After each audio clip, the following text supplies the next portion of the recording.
यं शैवासमुपासते शिव इति ब्रह्मेति वेदान्तिनो बौद्धा बुद्ध इति प्रमाणपटवः कर्तेति नैयायिका अर्हन्नित्यथ जैनशासनरता कर्मेति मीमांसका सोऽयं नो विदधातु वाञ्छितफलं त्रैलोक्यनाथो हरिः। अमृतवाणी के समस्त दर्शकों को आचार्य सकलानी का सादर अभिवादन। मॉरिशस सनातन धर्म टेम्पल्स फेडरेशन के तत्वावधान में प्रस्तुत आज का कार्यक्रम सत्संग की महिमा पर आधारित रहेगा। हमारे शास्त्रों में हमारे ऋषियों ने, हमारे पूर्व पुरुषों ने सत्संग की बहुत बड़ी भारी महिमा गाई है और बहुत जोर दिया है कि हम सत्संग करें। सत्संग का मतलब होता है अच्छा संग, मतलब हमारा जीवन हमेशा अच्छाई की ओर बढ़े। इसलिए कहा सत्संग, सत्य का संग। सत्य कौन है? सत्य वास्तव में परमात्मा है।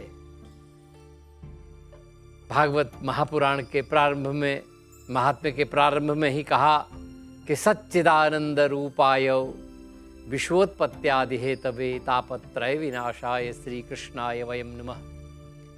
भगवान के स्वरूप का वर्णन करते हुए कहा कि भगवान कैसे हैं, तो कहा भगवान सत्य हैं, सत्य ही परमात्मा है। इसलिए कहा सत्य का संग करो, सत्य संग करो, मतलब परमात्मा का संग करो। क्योंकि यदि आप जीवन में सत्संग नहीं करेंगे तो निश्चित रूप से दुसंग हो जाएगा, और दुसंग करेंगे तो आपका जीवन तो खराब होगा ही, साथ साथ आप समाज को भी जो है दुखी कर दोगे। इसलिए हमारे ऋषियों ने हमेशा से कहा कि आप सत्संग करें। और गोस्वामी तुलसीदास जी महाराज के शब्दों में कहें तो उन्होंने तो साफ साफ कह दिया है कि बिनु सत्संग विवेक न होई, राम कृपा बिन सुलभ न सोई। कि बिना सत्संग के विवेक नहीं होता है। विवेक कहते हैं ऐसी बुद्धि जो कल्याणकारी हो, ऐसा ज्ञान जो कल्याणकारी हो। क्योंकि ज्ञान तो एक बहुत बड़े वैज्ञानिक को हुआ और ऐसा अद्भुत ज्ञान उसको हुआ कि पूरे विश्व भर में उसको अकेला ऐसा ज्ञान प्राप्त उसको हुआ कि उसने अपने ज्ञान से एटम बम बना दिया। कोई दूसरा नहीं बना पाया, उसने बनाया एटम बम। कितना ज्ञान उसको प्राप्त हुआ। लेकिन अब आप विचार कीजिए, उस एटम बम से होता क्या है? उस एटम बम से कोई आलू की खेती तो होती नहीं है, उस एटम बम से कल्याण तो होता नहीं। उस एटम बम से क्या होता है? संसार का विनाश होता है। तो ऐसा ज्ञान किस काम का जिससे विनाश हो? इसलिए बाबा जी ने कहा बिनु सत्संग विवेक न होई। ज्ञान से भी ऊपर की चीज है विवेक, और इसकी प्राप्ति हमें सत्संग से ही होती है। इसलिए हमें जीवन में सत्संग निरंतर करते रहना चाहिए। ये सत्संग की महिमा है।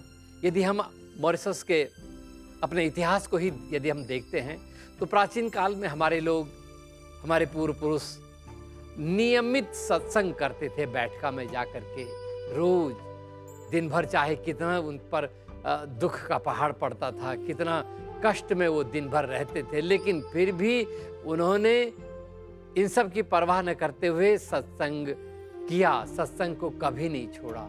और उसी का परिणाम है कि आज उनके संतानें सुखी हैं, इस देश पर राज कर रही हैं। ये वास्तव में पूर्वजों के सत्संग का ही प्रभाव है।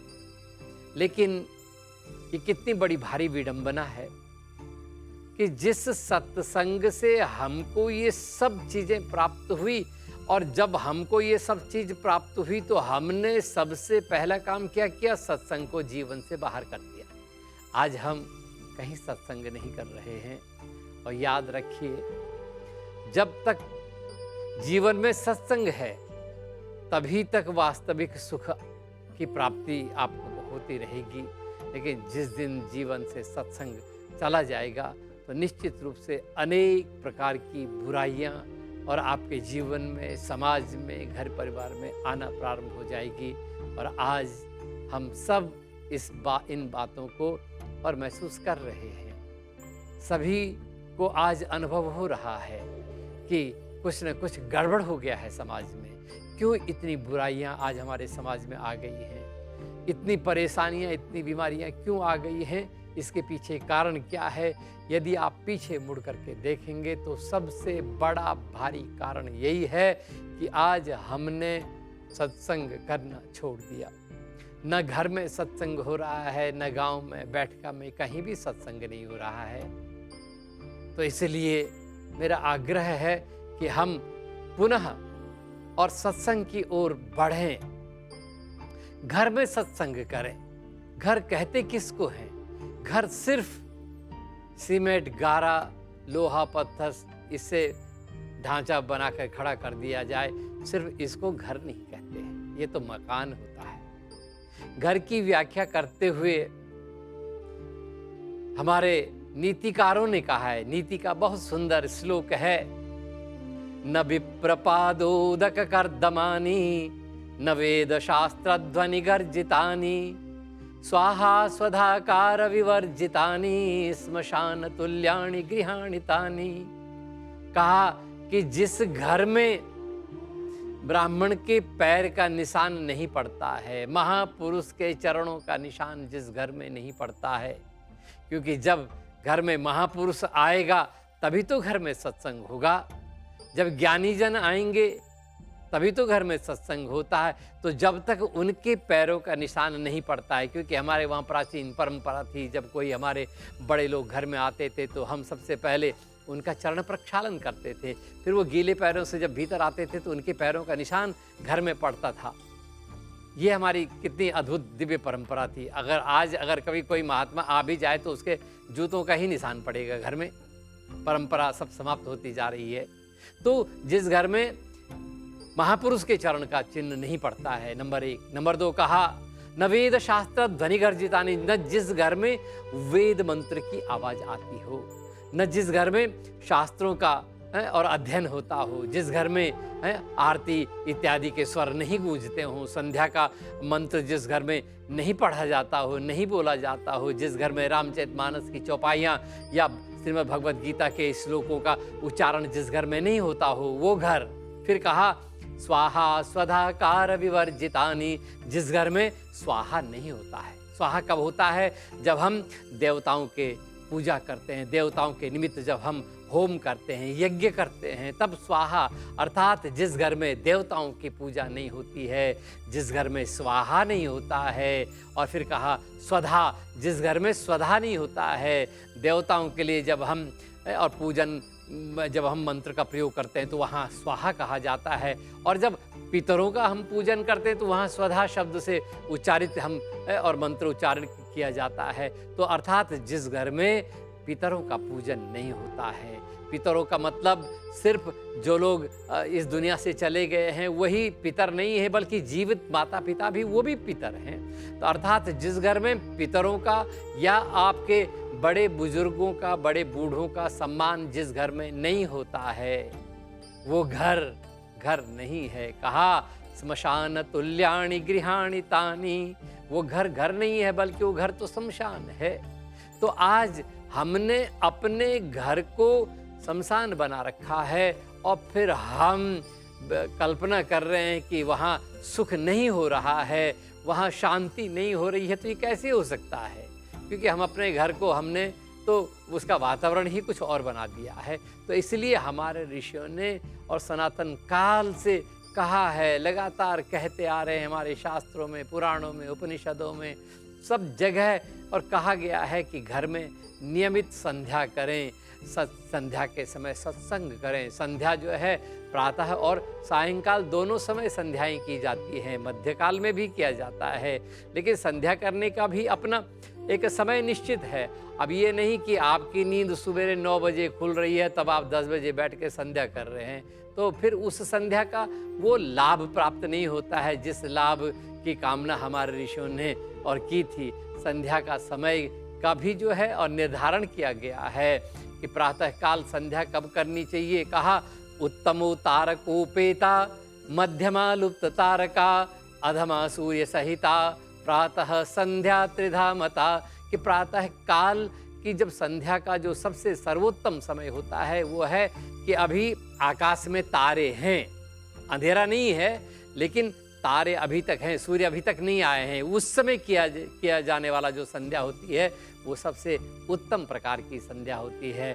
और मध्यम प्रकार की संध्या जब भुवन भास्कर भगवान सूर्य नारायण आ गए हैं तब की जाती है जो संध्या वो है। और दूसरी संध्या होती है जब तारे भी नहीं रहते हैं, सूर्य भी नहीं रहता है, मतलब प्रातःकाल जिसको हम कहते हैं, अभी सूर्य अब निकलने को है, उस समय जो संध्या होती है वो दूसरे प्रकार की। और सूर्य नारायण के आ जाने के बाद जो संध्या होती है वो तीसरे प्रकार की, अधम प्रकार की संध्या कही गई है। तो इसका अर्थ होता है कि हम प्रातःकाल भी हमको सत्संग करना है, उस समय सत्संग करना है, उस समय का किया गया जो सत्संग है, उस समय किया गया जो मंत्र जाप है, उस समय की गई जो संध्या है, उसका हमें और बहुत लाभ की प्राप्ति होती है। फिर कहा सायंकाल को भी संध्या का समय निश्चित किया गया है। वहाँ भी कहा है कि उत्तमो भास्करोपेता मध्यमा लुप्त भास्करा अधमा तारकोपेता सायं संध्या त्रिधा मताः, ऐसा कहा गया है कि शाम की संध्या का सबसे उत्तम समय, अभी सूर्य डूबा नहीं है, अब डूब रहा है, अस्ताचल पे सूर्य है, सूर्य की उपस्थिति है, उस समय जो संध्या की जाती है सायंकाल में वो सबसे उत्तम प्रकार की संध्या होती है। अधमा सूर्य से है और सूर्य के छुप जाने के बाद जो है वो मध्यम प्रकार की संध्या होती है। और अधम प्रकार की संध्या जब आकाश में तारे आ जाते हैं तब वो संध्या जो है निम्न प्रकार की संध्या होती है। तो ये हमारे शास्त्रों में हमारे ऋषियों ने प्रतिदिन संध्या करने का, प्रतिदिन सत्संग करने का, प्रतिदिन यज्ञ होम करने का विधान हमको दिया था। तो क्योंकि आज हम इन सब विधानों से और दूर हो गए हैं, इसीलिए हमारे घर में अनेक प्रकार के और दुख, अनेक प्रकार की बुराइयां घर में आ गई हैं।